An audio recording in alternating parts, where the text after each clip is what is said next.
Hi guys, sharing a case with you for immediate implant after traumatic avulsion. That is a knocked out teeth.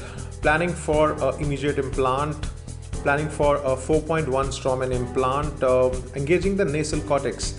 Now the idea is to clean the socket, the buccal and the lingual cortical plate are intact.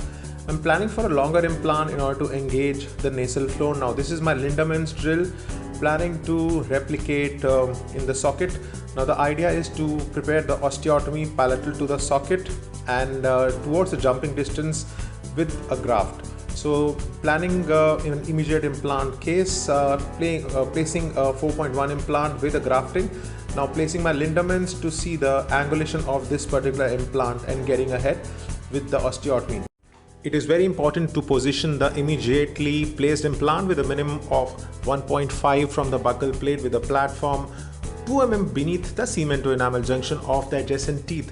It helps in preventing the implant thread exposure in the event of buccal plate resorption. Now looking at the IOPA Straumann 4.1 implant engaging the nasal cortex, and there is always a space to place the bone graft and help ensuring the aesthetic, functional and implant restoration.